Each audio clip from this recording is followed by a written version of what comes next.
Shalom, shalom, bien-aimés dans le Seigneur. Soyez bénis ce matin. Nous sommes dans la joie, bien-aimés, de nous retrouver encore une fois de plus dans le cadre de la clé de la maison de David pour que nous puissions nous entretenir du message que le Seigneur nous a donné pour cette journée de lundi.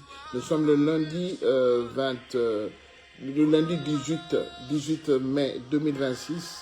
Jésus-Christ est bon, il est Seigneur. Nous voulons prier avant de commencer notre live de ce matin. Tendre Père, nous bénissons ton nom parce que tu es le Dieu Tout-Puissant. Tu es celui-là qui donne la vie. Tu es celui-là qui donne la paix, Seigneur. Nous te bénissons parce que tu es présent au milieu de nous. Parce que tu as dit que là où deux ou trois sont réunis en ton nom, tu es au milieu des Seigneurs. Manifeste-toi encore une fois de plus, Seigneur. Nous voulons t'écouter. Nous voulons te suivre, Père et gloire, afin que tu nous donnes la paix, que tu nous donnes la vie, Seigneur. Laisse que l'honneur revienne qu'à toi seul. Au nom de Jésus, nous t'avons ainsi prié. Soyez bénis. Merci, Seigneur. Merci, Jésus. Gloire à toi, Jésus. Yeshua, tu es bon. Yeshua, tu es le Tout-Puissant. Tu es celui-là qui nous donne la vie. À qui irions-nous, Seigneur, si ce n'est auprès de toi, Père? Bien-aimés, nous sommes dans la joie ce matin. Bien-aimés, ce matin, je voulais te rappeler qu'il y a beaucoup qui n'ont pas pu se réveiller. Il y a beaucoup qui n'ont pas pu se réveiller. Ils ne sont pas comptés ce matin parmi les vivants. Mais par la grâce du Seigneur, nous sommes là. Nous sommes là, bien-aimés, bien portants pour la gloire du Seigneur. Et ce matin, le Seigneur nous a donné un message dans le livre de Genèse, au chapitre 37, nous connaissons toute cette histoire. C'est l'histoire des 12 tribus d'Israël. C'est l'histoire des 12 enfants de Jacob qui étaient ensemble, mais parmi eux, il y en a un qui excellait. Nous connaissons tous l'histoire. Et cet autre enfant qui essayait d'exceller, c'était Joseph. Et Joseph, c'était l'un des fils cadets de Jacob, parce que Joseph, c'était le fils que Jacob a eu avec Rachel, parce que Rachel avait des difficultés pour accoucher. Et finalement, en fait, Jacob a eu Joseph très tard, après Rachel, et son petit frère s'appelait Benjamin. Et il se fait que, vu qu'il était arrivé plus tard que tout le monde, et dans vraiment très loin, pendant qu'ils étaient mis ensemble avec Rachel, parce que n'oubliez pas que Léa était, entre guillemets, la première femme. On connaît tous l'histoire, c'était la sœur de Rachel. Et Jacob a dû faire 7 ans de plus, travailler 7 ans de plus chez Laban pour avoir Rachel. Et voilà, il a eu Joseph, et après Joseph, c'était Benjamin. Et la Bible nous dit que Jacob aimait beaucoup Joseph, parce qu'il a eu très loin dans sa vieillesse. Et il se fait que comme il l'aimait beaucoup, il le chouchoutait beaucoup, il lui achetait des tuniques de multicolores et tout. Mais le Seigneur avait pointé quelque chose auprès de Joseph. Joseph recevait des messages. Joseph vivait différemment par rapport à ses frères. Joseph, il avait la main du Seigneur qui lui montrait, qui lui révélait des choses cachées par rapport à sa vie. Et nous allons voir, bien aimé, que Joseph était tellement béni par le Seigneur. Joseph avait des messages qu'il livrait auprès de son père et de sa mère, qu'il livrait auprès de ses frères. Et cela fait qu'en fait, Joseph a été pris en haine par rapport à ses frères. Ce qui fait que les 11 frères ont décidé de tuer Joseph. Et un beau jour, le père Jacob va envoyer Joseph pour aller voir ses frères qui étaient partis dans le champ. Et c'est ainsi que, bien aimé, ils profitèrent. Ils le prirent, ils le vendirent à un Israélite, et ils prirent sa tunique, ils prirent son habit, ils le tacheta de sang, et ils se dirent entre eux, nous allons rentrer pour dire à papa que Joseph a été kidnappé Joseph a été tué par un lion, et voilà sa chemise que nous ramenons plein de sang. Et l'astuce a marché, et quand le papa Jacob a appris ça, il était dans l'amertume, et Joseph pendant ce temps a été vendu auprès des Israélites. Nous connaissons l'histoire de Joseph parce que plus tard, de la maison de Potiphar, où la femme de Potiphar l'avait accusé d'avoir voulu le violer, et ce Joseph s'est mis en prison. On l'a mis en prison, mais de la prison, le Seigneur continue à lui révéler les grandes choses par rapport à l'état d'Égypte, par rapport au royaume d'Égypte, ce qui fait que le pharaon ne pouvant pas s'en sortir par rapport au message que le Seigneur lui donnait dans ses songes, l'histoire de Joseph arriva auprès du pharaon, qui l'invita, qui lui fit part de ses songes et Joseph donna une interprétation vraiment tout à fait réelle de ce qui allait arriver en Égypte. Et Joseph fut déclaré premier ministre en Égypte. Nous connaissons toute l'histoire, comment c'est arrivé, jusqu'à ce que même ses frères et son père sont venus le rendre visite en Égypte, sans pour autant savoir que c'était leur frère qu'ils avaient vendu. Mais pourquoi je suis arrivé jusqu'à ce niveau? C'est pour dire qu'en fait, dans la famille de Joseph, entre Joseph et ses frères, eh ben, ils ne le supportaient pas. Les frères de Joseph ne le portaient pas, parce que les frères de Joseph croyaient que Joseph était tellement orgueilleux. Joseph était tellement orgueilleux. Regardez par exemple dans Psaume 37, comment il le qualifiait. Psaume 37, le verset 18. La Bible dit ceci. Pendant que le papa lui l'avait envoyé pour aller voir ses frères qui étaient dans le champ, et quand les frères le virent, verset 18, ils le virent de loin, et avant qu'il fût près d'eux, ils complotèrent de le faire mourir. Ils se dirent l'un à l'autre, voici le faiseur de songes qui arrive. Venez maintenant, tuons-le et jetons-le dans une des citernes. Nous dirons qu'une bête féroce a dévoré et nous verrons ce que deviendront ces singes. Bien-aimés, les frères ont comploté de le tuer. Les frères ont comploté de le faire disparaître de la vie, de la cité, parce qu'ils ne le supportaient pas. Bien-aimé, Joseph était ensemble avec ses frères, mais le Seigneur avait mis sa main sur Joseph. Et le Seigneur commençait à utiliser Joseph dans beaucoup de messages qu'il lui révélait. Et cela n'a pas plu à tout le monde. Cela n'a pas plu à ses frères de sang. Cela ne leur a pas plu que Joseph fût utilisé par le Seigneur, que le Seigneur commençait à faire des grandes choses dans la vie de Joseph. Joseph avait le message, la révélation. Mais ses frères n'avaient pas de révélation. Et à cause de la révélation, à cause de sa position avec le Seigneur, tout le monde le prit en haine. Alors, même à un moment, il a donné un message, même les parents commençaient à douter de lui. Mais pour qui il se prend? Il se prend pour le soleil. Il se prend pour le soleil et que nous devons nous courber devant lui. Bien-aimé dans le Seigneur. Joseph avait le message du Seigneur, le Seigneur qui le parlait. Pourquoi le Seigneur nous parle de la vie de Joseph par rapport à ses frères? Mais c'est parce qu'actuellement, bien-aimés, actuellement, nous vivons comme des crabes. Oui, écoutez-moi bien, nous vivons comme des crabes. Cela veut dire quoi? Donc, aujourd'hui, on va parler de la crabologie.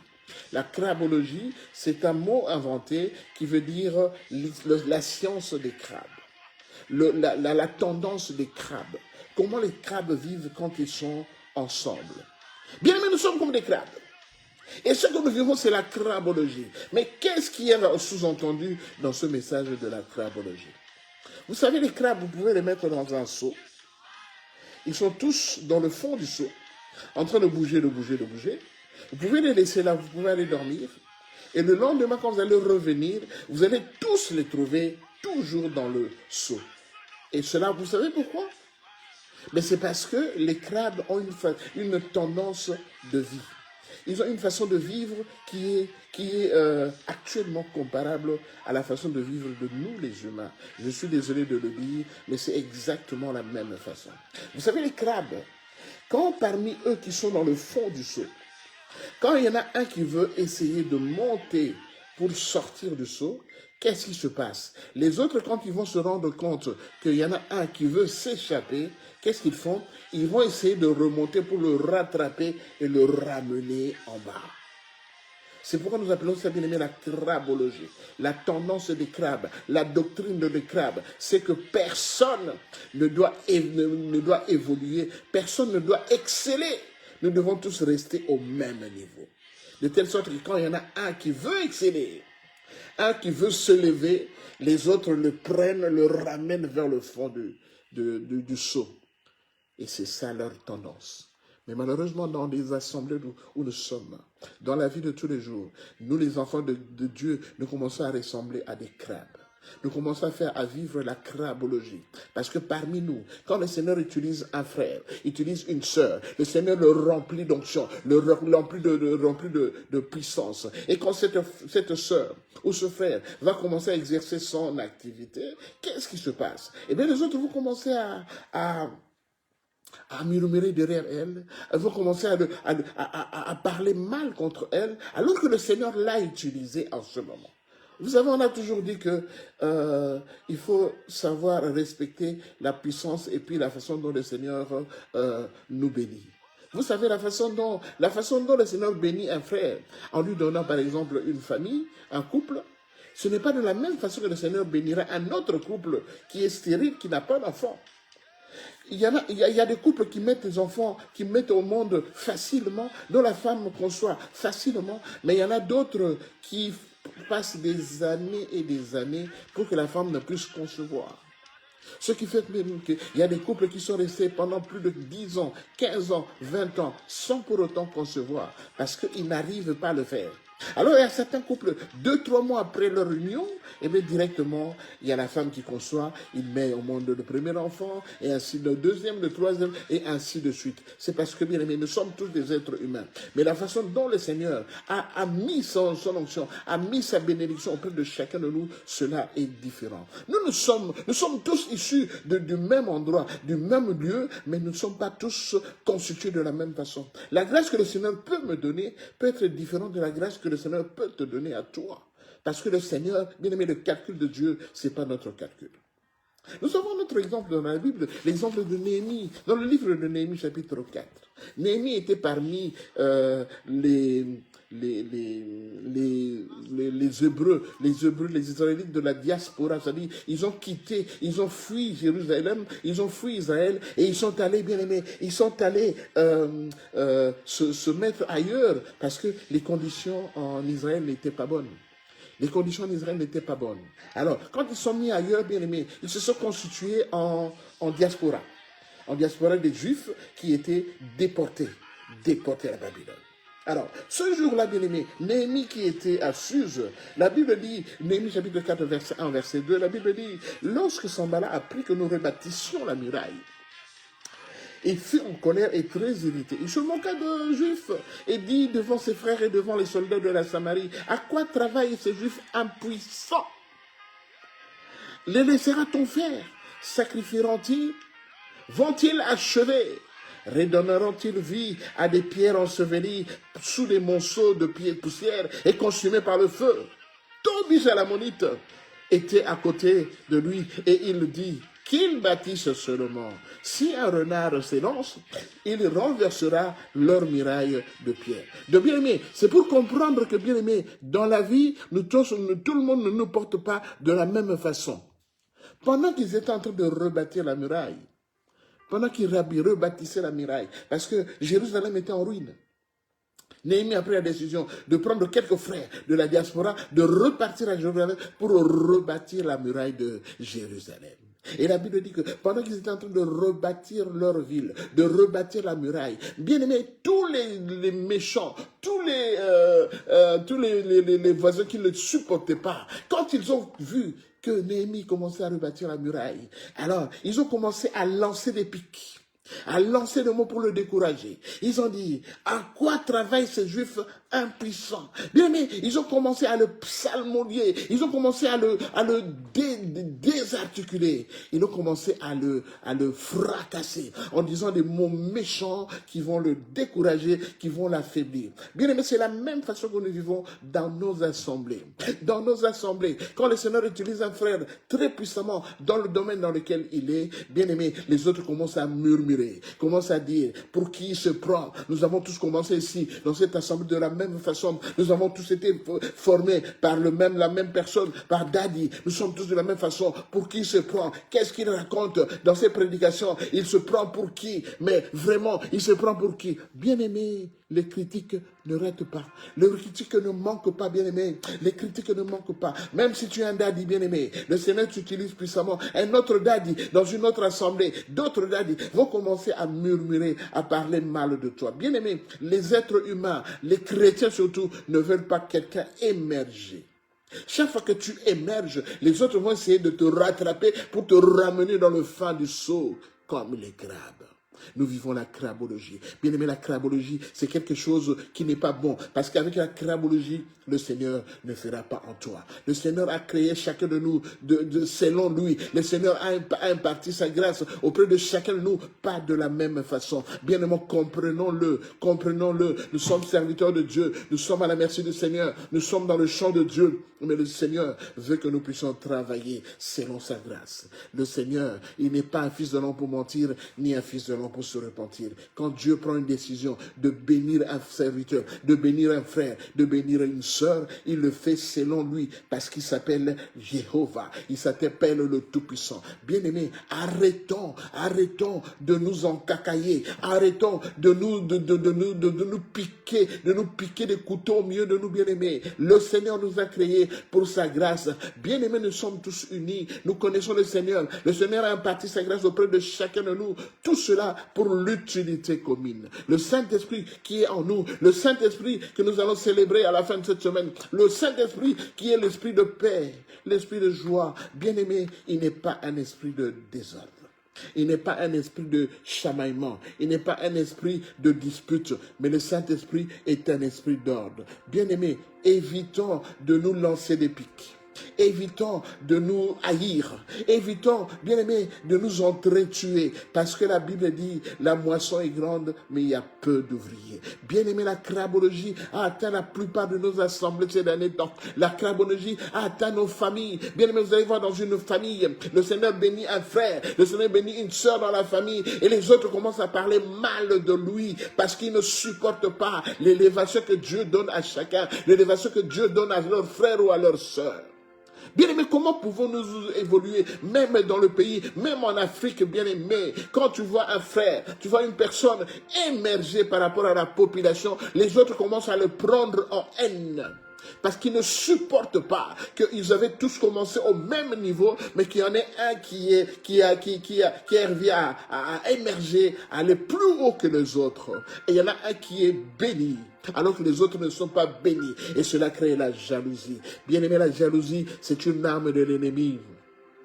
La jalousie, c'est une arme du diable. Le Seigneur nous a créés nous tous à sa manière, ainsi qu'à à sa ressemblance. Bien-aimés, si le Seigneur bénit un frère, ce que moi je dois faire, je dois glorifier le Seigneur pour la façon dont le Seigneur a béni le frère. Si le Seigneur bénit une sœur, je dois élever le nom du Seigneur, dire merci à Dieu parce qu'il a béni un frère. Parce que, bien-aimé, la bénédiction d'un frère peut aussi t'aider à toi qui n'es pas béni, que le frère puisse te bénir. Le Seigneur ne bénit pas quelqu'un pour lui seul, il le bénit pour l'utilité commune. Et quand le Seigneur voit que tu as souvent l'habitude de prier, d'élever son nom, de l'adorer, parce que le Seigneur a béni un frère ou une sœur à côté de toi, le Seigneur un jour va se dire, mais ce frère ici, je ne l'ai pas encore béni. Mais comment est-ce qu'il est dans la joie quand j'ai béni un autre frère? Il est dans la joie, il m'adore, il bénit ce frère-là qui est béni par moi. Donc bien aimé, et un beau jour, le Seigneur se souviendra de toi. Vous savez, bien aimé, quand Anne était désarticulée par Pénina, parce que Anne était stérile et ne mettait pas au monde, et que Pénina avait beaucoup d'enfants, et que à Elkana, leur mari, il donnait une portion double à Anne, parce que Anne était stérile. Mais bien aimé, Anne ne critiquait jamais Pénina. Anne ne disait aucun mal de Pénina. Mais par contre, Pénina disait beaucoup de choses sur Anne. Vous savez, dans mon pays, on dit, en Lingala, on dit, certaines femmes, bazaba rideau andako. Certaines femmes sont des rideaux de la maison. Vous savez, le rideau de la maison ne change pas. Il est toujours là. On l'ouvre le matin, on le ferme le soir. On l'ouvre le matin, on le ferme le soir. Le rideau de la maison ne produit rien. Il est toujours stérile. Comme cette expression en Lingala, qui veut dire que certaines femmes sont des rideaux, bazaba rideau andako. Les rideaux de la maison. Bien aimé, il y a des pics qui font tellement mal. Il y a des pics qui font tellement mal. Tu vas te dire, mais nous sommes tous des enfants de Dieu. Nous sommes tous dans l'œuvre de Dieu. Mais pourquoi ce frère continue à canarder cette soeur? Parce que le Seigneur l'a béni. Pourquoi ce frère est jaloux de cette autre soeur, de cet autre frère? Et c'est ainsi que, bien aimé, actuellement, nous arrivons dans les assemblées. L'empoisonnement est rentré dans les assemblées. Parmi les enfants de Dieu, il y a l'empoisonnement qui est arrivé. Bien aimé, il y a beaucoup de frères, beaucoup de sœurs qui ont quitté ce monde parce qu'ils ont été empoisonnés. Empoisonnés par qui? Par un autre frère, par une autre sœur dans la même assemblée. Parce que, bien aimé, nous sommes des crabes. Nous vivons la crabologie. Nous n'acceptons pas l'élévation d'un frère. Nous n'acceptons pas l'élévation d'une sœur. Alors que l'élévation ne peut venir que de Dieu. Bien aimé, moi je n'ai jamais demandé au Seigneur de me bénir plus que les autres. Mais le Seigneur voit dans sa grâce. Dans la grâce qu'il m'a impartie. Il voit ce qu'il veut faire pour moi et il le fait selon lui. Bien aimé, les voies du Seigneur sont insondables. Les voies du Seigneur sont insondables. Pourquoi je dois m'opposer à la bénédiction que le Seigneur a donnée à un frère? Je serai maudit. Parce qu'une fois que je m'oppose à ça, une fois que je ne suis pas d'accord avec cela, cela me pousse à adopter le comportement de l'ennemi. Cela me pousse à devenir jaloux, à haïr le frère. Regardez ces juifs qui sont en train de rebâtir la muraille. Maintenant, les Sambala, les Tobija, tous leurs ennemis, ils disent à quoi est-ce qu'ils travaillent? Est-ce qu'ils vont rebâtir? Est-ce qu'ils vont achever le travail qu'ils ont commencé? Et il y en a même un qui dit, si jamais il y a un seul rat qui passe là-bas, il va détruire leur fondation. Vous voyez bien aimé, dans quel esprit, nous les enfants de Dieu, nous avons adopté, nous sommes, parce que nous sommes des crabes. Nous sommes tous dans un seau. Nous sommes tous de la même manière, de la même nature. Et nous n'acceptons jamais qu'il y en a un qui se lève, qui quitte le milieu où nous sommes pour monter, parce que le Seigneur l'a béni. Bien aimé, même à Job, Dieu a dit à Satan, tu as vu mon serviteur Job, il est béni. Et Satan a poussé Dieu à lâcher Job. Et Dieu a lâché Job. Et la Bible dit que Job a connu tout ce que nous connaissons. Bien aimé, dans la vie, nous n'aimons pas voir un frère émerger. C'est ainsi que même dans nos pays, nous n'émergeons pas parce que nous sommes pleins de mauvais cœurs, nous sommes pleins de méchanceté dans nos cœurs, nous n'évoluerons pas. Bien aimé, si seulement le Seigneur pouvait travailler nos cœurs, que nous puissions revenir auprès du Seigneur, que nous puissions dire au Seigneur, oui, aujourd'hui tu bénis tes frères, mais je sais que demain tu me béniras également. Bien aimé, si nous adoptons ce principe, si nous adoptons ce comportement, bien aimé, il n'y aura pas de méchanceté parmi nous. Il n'y aura pas de meurtre parmi nous. Il n'y aura pas des assassinats parmi nous. Parce que nous savons comment le Seigneur travaille. Bien aimé, ce matin, je voulais seulement que, au début de cette semaine, que chacun de nous prenne conscience que nous vivons sous la crabologie. Nous vivons comme des crabes. Évitons ce comportement, bien aimé. La tendance de crabe n'a poussé jamais un pays à se développer. À cause du comportement des crabes, bien aimé, les pays sous-développés restent toujours sous-développés. Parce que parmi eux, ils ne se supportent pas. Parmi eux, ils ne reconnaissent pas l'élévation que Dieu a mis auprès de toute une personne. Bien aimé, les frères de Joseph l'avaient pris en haine. Mais ce même Joseph qui avait été pris en haine, ce même Joseph, Dieu l'a tellement élevé, et ce même Joseph a même aidé ses frères qui étaient dans un moment de disette où il y avait la famine fortement en Israël, et c'est grâce à Joseph qu'ils ont recouvré la vue, qu'ils ont vécu, qu'ils ont survécu, parce que Joseph qui était arrivé à la primature, et bien ce Joseph-là a aidé sa famille. Bien, mais pourquoi nous en vouloir parmi nous? Pourquoi nous haïr parmi nous? Alors que la personne qui est élevée, la personne, comme il sait que l'élévation qu'il a obtenue, ce n'est pas pour sa propre utilité, mais c'est pour l'utilité commune, cette personne ne vous oubliera pas. Bien aimé, cette personne ne vous oubliera pas. Il n'oubliera pas les moments de galère que vous avez passés ensemble quand vous recherchez à vivre. Il n'oubliera pas ce moment de galère. Et cette personne, une fois qu'il est béni, il vous bénira également. Bien aimé, pour être béni, il ne faut pas nécessairement que la puissance de Dieu, la grâce de Dieu descende sur vous. Dieu peut utiliser une personne pour vous bénir. Parce qu'une personne que Dieu a bénie, et quand cette personne vous bénit, c'est Dieu qui vous a béni au travers de cette personne. De bien aimé, ce matin, le message du Seigneur est que nous puissions changer nos comportements. Notre comportement, quittons la crabologie, refusons de vivre comme des crabes, crabe. Refusons de vivre sous la crabologie. Demandons la grâce du Seigneur et surtout ayons un cœur repentant, un cœur qui est prêt à donner, un cœur qui est prêt à se sacrifier pour que la gloire du Seigneur soit manifeste. Je vais faire une prière, bien-aimés, ce matin. Je vais faire une prière pour que vraiment la paix du Seigneur soit dans nos cœurs. Bien-aimés, nous nous approchons de la fête de Pentecôte. Nous nous approchons de la fête de Pentecôte où nous demandons la puissance du Saint-Esprit. Alors que le Saint-Esprit est déjà là depuis longtemps. Mais nous nous approchons de la Pentecôte où le Seigneur est venu visiter. Il est venu visiter ses disciples et que pendant la Pentecôte, des langues de feu se sont déliées. Le parler en langue est arrivé, bien aimé. Les dons du Saint-Esprit se sont répandus auprès des disciples et des sœurs de Marie qui étaient dans la même pièce. Bien aimé, nous nous approchons de cette grande fête. Mais évoluons-y, bien aimé, avec un cœur loin dénué d'amertume, dénué de méchanceté, un cœur pur, un cœur saint, un cœur repentant où le Seigneur, au moment de la fête de la Pentecôte, va nous faire grâce. Je vais prier, bien-aimé, dispose ton cœur à accepter cette prière. Tendre Père, je bénis ton nom ce matin parce que tu es le Dieu Tout-Puissant. Tu es celui-là qui nous prépare, Père de gloire, à des grandes choses. Tu es celui-là qui nous prépare, Seigneur, à des faveurs que tu as, Père de gloire, Jésus, réservées pour chacun de nous.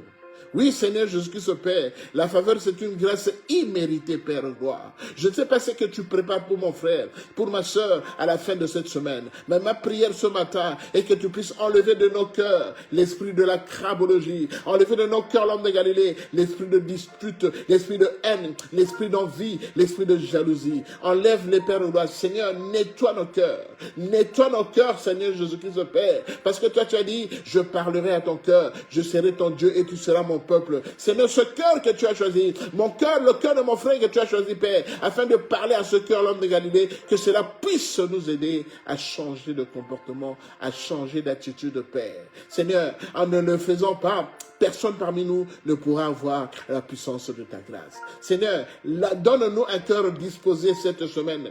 Donne-nous un cœur disposé, Père de gloire, à pouvoir accepter la situation que nous avons, à pouvoir accepter l'état dans lequel nous vivons, afin que nous puissions encore faire des merveilles au milieu de nous, Seigneur. Laisse que ta paix et que ta grâce soient au milieu de nous, et que ton esprit nous dirige en toutes choses, Père, pour que nous puissions toujours être prêts, comme disaient les disciples, me voici, Seigneur, envoie-moi.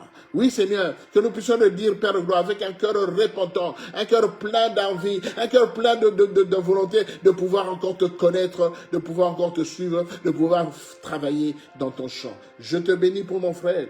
Je te bénis pour ma soeur, parce que je sais que ce lundi matin, Seigneur, tu vas encore faire des merveilles dans sa vie et que tu vas continuer à parler à son cœur afin qu'il soit disposé à pouvoir t'accepter. Laisse que l'honneur, la gloire, la puissance et la magnificence ne reviennent qu'à toi et toi seul. Dans le nom du Seigneur, nous t'avons ainsi prié et nous disons Amen, Amen, Amen. Gloire à Jésus, gloire à Jésus. Soyez bénis, bien-aimés. Nous avons été dans la joie de passer ce moment ensemble avec vous. Bien-aimés, quittons la crabologie. La crabologie va nous empêcher de voir le Seigneur. La crabologie va nous empêcher de vivre les bénédictions que le Seigneur a mises devant nous. La crabologie va nous éviter de vivre clairement, sainement et dignement. Parce que le Seigneur a un plan pour chacun de nous. Il est Dieu. La Bible dit dans le livre de Jérémie, chapitre 29, verset 11, la Bible dit, car je connais les plans que j'ai réservés pour toi, un plan de bonheur et de paix, et non un plan de malheur, afin que tu puisses avoir de l'avenir et de l'espérance. C'est Dieu qui connaît ton futur. C'est Dieu qui connaît les projets qu'il a mis en place pour toi. C'est Dieu qui connaît ce que tu vas devenir demain. Ce n'est pas un homme, ce n'est pas une femme, ce n'est pas un oncle, ce n'est pas ton chef d'entreprise, ce n'est pas ton patron qui connaît le plan que Dieu a mis pour toi. Ton patron ne sait pas ce que tu seras dans 5 ans, dans 10 ans. Il n'y a que Dieu qui connaît. Alors, accrochons-nous à ce Dieu-là. Accrochons-nous, bien-aimés, de toutes nos forces. Accrochons-nous à Jésus, parce que Jésus sait que c'est ton demain, ton lendemain. Mais ton frère, ta mère, ton père ne connaît pas ton lendemain. C'est seul Jésus connaît. Préparons-nous, bien-aimés, parce que Les temps approchent, les temps évoluent. Préparons-nous, bien-aimés, parce que nous sommes dans les temps de la fin. Préparons-nous. Jésus peut venir ce soir, ou bien peut venir tout à l'heure. Tout est possible. Soyez bénis, bien-aimés. Que le Seigneur vous bénisse abondamment. Shalom, shalom.